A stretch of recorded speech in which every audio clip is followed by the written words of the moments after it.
کھانے پینے میں انہوں نے حلال اور حرام کی تمیز چھوڑ دی تھی، خیال نہیں رکھتے تھے، اور رزق کو اپنی محنت کا صلہ سمجھ کر وہ ظلم کرتے تھے۔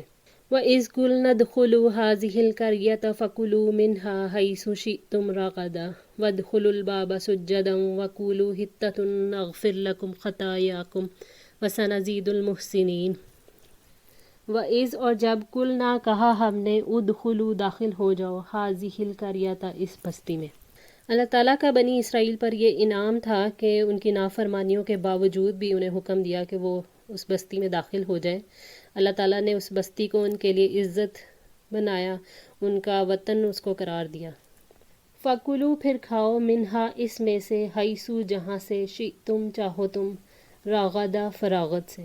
اس بستی میں اللہ تعالیٰ نے واضح فرمایا کہ انہیں کوئی روک ٹوک نہیں ہے، وہ جہاں سے چاہے رزق کھا سکتے ہیں، اس لیے ان کو فراغت سے اور خوشگوار رزق وہاں سے ملے گا۔ وَادْخُلُوا اور داخل ہو جاؤ، البابا دروازے سے، سجداً سجدہ کرتے ہوئے۔ اللہ تعالیٰ نے انہیں حکم دیا کہ صحرا سے نجات ملنے پر وہ اللہ تعالیٰ کا شکر ادا کریں اور سجدہ کریں۔ سجدے سے مراد یہ نہیں ہے کہ پورا وہ سجدے میں گر جائیں، بلکہ سجدے سے مراد یہاں ہے کہ جھک کر وہ داخل ہوں، یعنی وہ اس حالت میں بستی میں داخل ہوں کہ ان پر خشوع کی کیفیت طاری ہو، یعنی تکبر کی بجائے عاجزی کے ساتھ اللہ تعالیٰ کی تسبیح کرتے ہوئے اور استغفار کرتے ہوئے وہ داخل ہوں۔ وَقُولُوا اور کہو، حِطَّةٌ، حِطّہ کا مطلب ہے بخش دے، استغفر اللہ کہنا۔ یہ کلمہ جو تھا امید کا تھا، استغفار کا تھا، جیسے ہم لوگ استغفر اللہ کہتے ہیں۔ ان کو کہا گیا تھا کہ کہو حِطَّةٌ، اپنے رب سے مغفرت کا سوال کرو۔ نغفر ہم بخش دیں گے، لکم تمہارے لیے، خطایاکم خطائیں تمہاری، ہم تمہاری خطاؤں کو بخش دیں گے، معاف فرما دیں گے، یعنی اس سے پہلے جو نافرمانیاں تم کر چکے ہو انہیں بھی معاف کر دیں گے، اور تمہارے گناہوں کو مٹا دیں گے، اور تمہاری برائیاں تم سے دور کر دیں گے۔ وَسَنَزِيدُ اور ان قریب ہم دیں گے، المحسنین احسان کرنے والوں کو۔ احسان کرنے والوں سے مراد وہ لوگ ہیں جو ہر حکم کو اچھے طریقے سے انجام دیتے ہیں، نہ اس حکم کو بدلتے ہیں، نہ اس میں کوئی نقص نکالتے ہیں۔ احسان کرنے والوں کو زیادہ دینے سے یہاں مراد یہ ہے کہ ان کے حق سے زیادہ ان کو اللہ تعالیٰ عطا کرے گا، ان کے مطالبات سے زیادہ ان کو دے گا، دنیا کے علاوہ آخرت میں بھی ان کو اجر دے گا۔ سیدنا ابن عباس رضی اللہ تعالیٰ عنہ نے کہا، جو محسن ہے اس کے احسان میں اضافہ کر دیں گے، اور جو خطا کار ہے اس کی خطائیں بخش دیں گے، یعنی بھلائی کا کام کرنے والوں کو ہم دنیا اور آخرت میں ان کے اعمال کی جزا زیادہ دیں گے۔ فَبَدَّلَ الَّذِينَ ظَلَمُوا قَوْلًا غَيْرَ الَّذِي قِيلَ لَهُمْ فَأَنزَلْنَا عَلَى الَّذِينَ ظَلَمُوا رِجْزًا مِّنَ السَّمَاءِ بِمَا كَانُوا يَفْسُقُونَ۔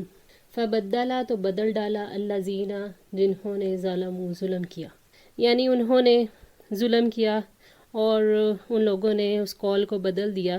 یہاں اللہ تعالیٰ نے فَبَدَّلُوا نہیں کہا بلکہ فَبَدَّلَا کہا ہے۔ فَبَدَّلَا یعنی کچھ لوگوں نے بدلا، سب لوگوں نے نہیں ایسا کیا۔ قولاً بات کو، غیرہ سوائے، الذی اس کے جو، قیلا کہی گئی تھی، لہم ان سے، یعنی انہوں نے اللہ تعالیٰ کے حکم کی خلاف ورزی کی اور اس کا مذاق اڑایا۔ جب انہیں کہا گیا تھا کہ حِطَّةٌ کہتے ہوئے گزرنا دروازے میں سے، تو انہوں نے اس کو بدل کر حِنطَةٌ کر دیا، یا کچھ جگہوں پہ درج ہے حَبَّةٌ فِی شَعْرَةٌ، یعنی گندم چاہیے کہنا شروع کر دیا۔ انہوں نے قول اور فعل دونوں کو بدل دیا، حِطَّةٌ کہنے کی بجائے حِنطَةٌ، اور جھک کر گزرنے کے بجائے ان کو کہا گیا تھا کہ عاجزی سے جھک کر گزرو، اس کی بجائے وہ گھسٹتے ہوئے داخل ہوئے۔ اللہ تعالیٰ نے ان کو ایک بڑا شہر عطا کیا تھا، ان کے قبضے میں دے دیا تھا، اور اللہ تعالیٰ کا حکم تھا کہ عاجزی کرتے ہوئے اس میں داخل ہونا، مگر انہوں نے اس کا مذاق اڑایا، ظلم کا رویہ اختیار کیا اور ہر معاملے میں اللہ تعالیٰ کی نافرمانی کی۔ صحیح بخاری اور صحیح مسلم دونوں میں ہے کہ رسول اللہ صلی اللہ علیہ وآلہ وسلم نے فرمایا، ان کو حکم تھا کہ سجدہ کرتے ہوئے داخل ہوں، مگر وہ سرینوں کو زمین پر گھسیٹتے ہوئے داخل ہوئے اور حِطَّةٌ کی بجائے حَبَّةٌ فِی شَعْرَةٌ کہتے رہے۔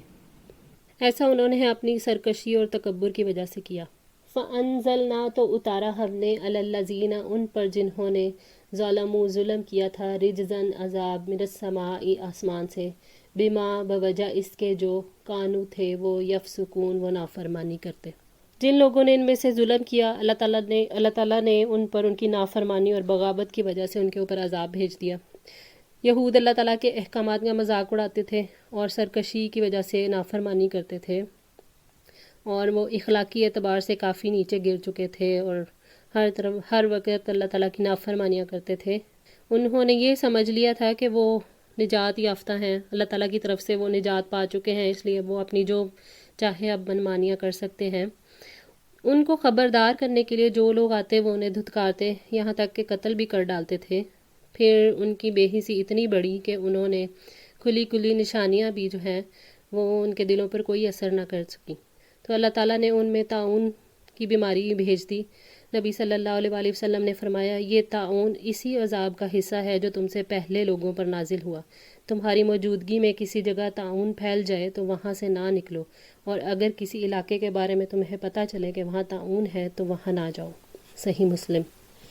وَإِذِ اسْتَسْقَىٰ مُوسَىٰ لِقَوْمِهِ فَقُلْنَا اضْرِب بِّعَصَاكَ الْحَجَرَ فَانفَجَرَتْ مِنْهُ اثْنَتَا عَشْرَةَ عَيْنًا قَدْ عَلِمَ كُلُّ أُنَاسٍ مَّشْرَبَهُمْ كُلُوا وَاشْرَبُوا مِن رِّزْقِ اللَّهِ وَلَا تَعْثَوْا فِي الْأَرْضِ مُفْسِدِينَ۔ وَإِذ اور جب استسقا پانی مانگا موسیٰ نے لِقَوْمِهِ اپنی قوم کے لیے، اللہ تعالیٰ نے انہیں ایک اور عظیم انعام اپنا یاد دلایا کہ جب موسیٰ علیہ السلام نے بنی اسرائیل کے لیے پانی کی دعا کی تو ہم نے وہ دعا قبول کر لی۔ یہ صحرا کا واقعہ ہے جب وہ سینا کے صحرا میں موجود تھے۔ فَقُلْنَا تو کہا ہم نے، اضرب مارو بعصاک اپنے عصا کو، الحجر اس پتھر پر۔ اللہ تعالیٰ نے موسیٰ علیہ السلام کو حکم دیا کہ پتھر پر اپنا عصا مارے۔ فَانْفَجَرَتْ تو پھوٹ پڑے، منہ اس سے اسنتا عشرتا 12 عینہ چشمے۔ موسیٰ علیہ السلام کے عصا مارتے ہی اللہ تعالیٰ نے بنی اسرائیل کے 12 قبیلوں کے لیے 12 چشمے جاری کیے۔ بنی اسرائیل کے 12 قبیلوں میں اللہ تعالیٰ نے قدرتی طور پر پانی تقسیم کر دیا تھا تاکہ پانی کے معاملے میں پھر ان میں کوئی لڑائی نہ ہو بعد میں۔ قد علیما پس جان لیا، کل اناسن سب لوگوں نے، مشربہم گھاٹ اپنا، یعنی ہر قبیلے نے اپنی پانی لینے کی جگہ معلوم کر لی تاکہ وہ پیتے وقت ایک دوسرے سے نہ الجھیں اور نہ لڑائیاں کریں بعد میں۔ کلو کھاؤ واشربو اور پیو، من رزق اللہ اللہ کے رزق سے، ولا اور نہ تعصوا تم فساد کرو، فی الارض زمین میں، مفسدین مفسد بن کر۔ یعنی اللہ تعالیٰ نے صحرا میں بغیر کسی کوشش کے جو رزق تمہیں عطا کر دیا اس میں سے کھاؤ اور پیو، اور تم سرکشی نہ کرو، زمین میں فساد نہ کرو، فساد پھیلانے کے لیے زمین کو برباد نہ کرو۔ رزق ملنے کے بعد انسان فساد کیسے کر سکتا ہے؟ تو رزق ملنے کے بعد انسان میں تکبر پیدا ہو جاتا ہے، وہ اپنے آپ کو دوسروں سے بڑا سمجھتا ہے اور اسے اللہ تعالیٰ کی عطا نہیں بلکہ اپنی قابلیت کا نتیجہ سمجھتا ہے۔ یہی بنی اسرائیل میں خرابی آ گئی تھی کہ وہ اسے اللہ تعالیٰ کی عطا نہیں بلکہ اپنی قابلیت سمجھنا شروع ہو گئے تھے۔ پھر وہ مال پر صرف اپنا حق سمجھتے تھے اور مال کو اپنی مرضی کے مطابق بس خرچ کرنا چاہتے تھے۔ جہاں خرچ کرنے کے موقع ہوتے ہیں وہاں پھر وہ اس سے خرچ کرنے سے بچتے تھے اور اس طرح فساد پھیلتا تھا۔ تو ہم فسادی بننے سے کیسے خود کو بچا سکتے ہیں؟ اللہ تعالیٰ کے دیے ہوئے رزق کو عطا سمجھ کر، اس کی عطا سمجھ کر شکر ادا کرنے سے، رزق پر اللہ تعالیٰ کا حق تسلیم کر کے صدقہ کرنے سے، اور اللہ تعالیٰ کے احکامات پر عمل کر کے، یعنی مال کو اللہ تعالیٰ نے جیسے حکم دیا ہے اس کی مرضی کے مطابق خرچ کرنے سے جو ہے انسان اس طرح کے فساد سے بچ سکتا ہے۔ دعا ہے اللہ تعالیٰ ہماری اس کوشش کو قبول کریں، ہماری غلطیوں کو تاہیوں کو معاف فرمائیں اور ہماری اصلاح فرمائیں۔ جزاکم اللہ خیر، والسلام علیکم ورحمۃ اللہ وبرکاتہ۔